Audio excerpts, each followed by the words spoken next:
Hey YouTube, it's Faye, and for today's video, I'm going to be replacing this. Well, I've already done it, so you're about to see how I replace this headlight that I picked up at Pull Apart. We're going to the import. Rows 327, 328, and 329. They have 4Runners in them. Oh! There's the 4Runner! Oh, hello!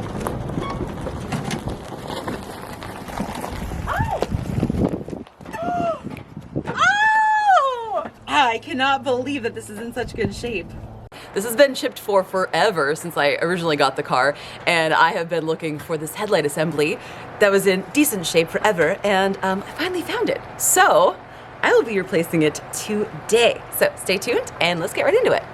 Tools that I used to do this job: a 10mm socket on a ratchet, which I then of course moved to a battery operated impact, a 6-inch extension, of course a pocket pry bar, can't do anything without that, this little plastic pry bar, a number 2 screwdriver, and tools to remove my battery. However, nothing about my battery tie down or the cable ends are factory.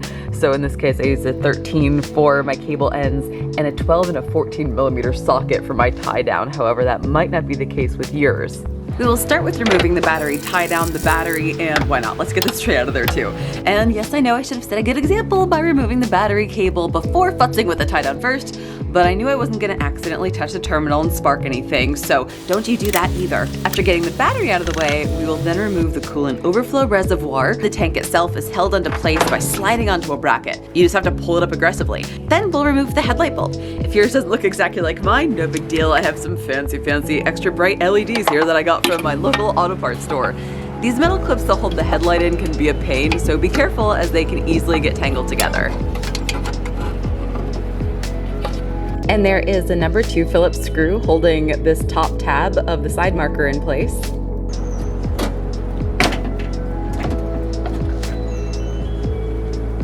I'm also gonna twist this and remove it, so that bulb does not look the best. I might replace that bulb. So you can see there's just this little guy that was in here that I was working to pry out. So removing the grill is just a series of these interesting little clips. And yes, removing the grill is our next step.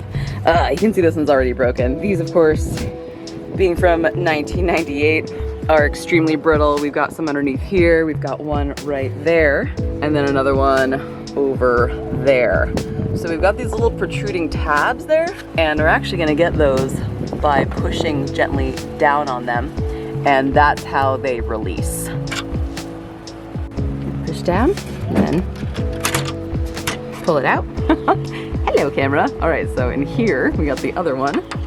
So once again, pushing down in on it and pulling out. Okay, well that one's that one's already released. Move into this one. Gotta be careful, see how this is broken already. And now we're gonna reach underneath. All right, and I wish you could see this a little better, but I'm just sticking my finger inside here and pushing down on this. Pushing down on that little tab, which releases everything. So, all right. Now I've got a deep 10mm socket. I'm gonna remove this bolt right here. It's actually kind of a screw. That's gonna free up this piece. This side is just like a weird little hinge thing. It's plastic. Honestly, can't believe that's not broken. It's like mostly broken, but still intact. All right, and then I've got a 10mm here, and then 2 10s here. And then one more 10 right here. Way deep inside here, you can see, oh, it's like a little cracked. That's all right, we're gonna get rid of this one. You can see our final bolt is way back in there. So I've got a 6-inch, it's 6 or 5-inch extension. I don't know, I can't tell from here, but long enough to get in there, okay, people?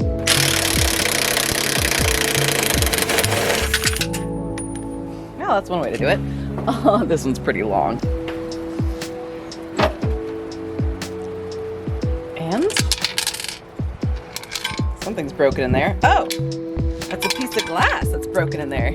A chunk of glass has been in there the entire time. Also, while we're at it, we can see on the back, we've got these adjustment nuts for angling the headlights. And I also love, it's like, this is so Toyota. L for left-hand side, Makes it so easy, you can't possibly fail. All right, so let's get the new one and put it in.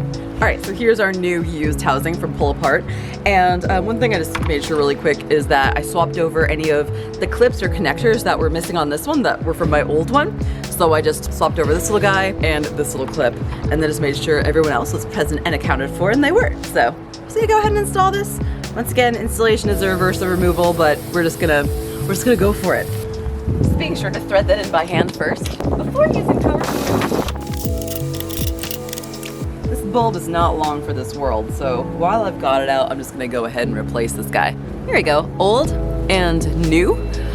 These are 194 bulbs, I'll link them in the description below, but I call them peanuts.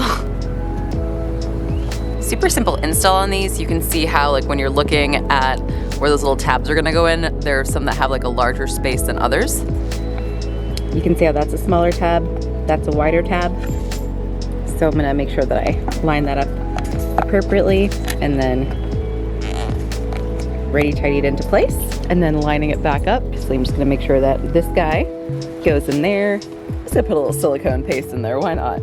And that these three little pieces, these little fins, are behind the fender.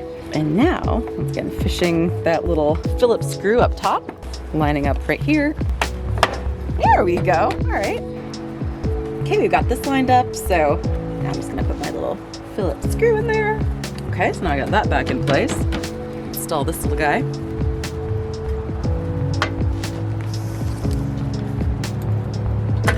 There we go. Now take your time reinstalling the grill, making sure that you line up every single little tab properly before pushing it into place.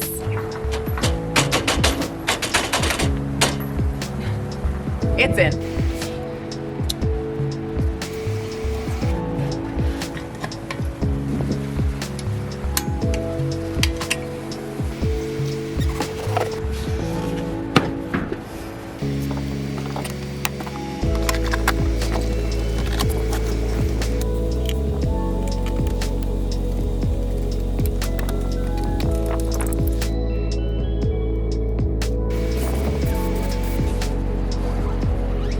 Always a chance to improve.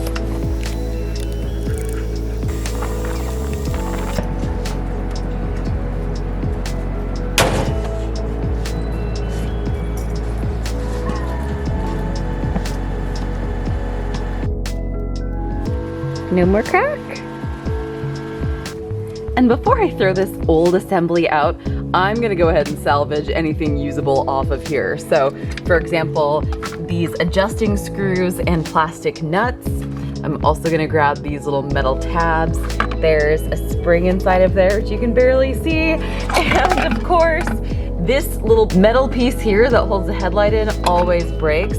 So I'm just gonna grab any little plastic clips and of course, any known good pigtails. And I'm just gonna save all these things in my Toyota hardware drawer. And one final step, especially if you're in a customer car, is after disconnecting the battery, do not forget to reset the clock to the proper time. And make sure that you always write down the customer's radio presets before you start the job in case you disconnect the battery and it clears everything. And one last thing, I know this is a Toyota tutorial, but don't forget that if you for some reason watch this for a Honda, make sure you write down the frickin' radio code so that you don't disable the radio for the customer. Thank you so much for watching. I hope you enjoyed this video. I hope that you found it helpful. And if you did, then fantastic. It was worth my time to film it. I'll see you in my next video. Bye.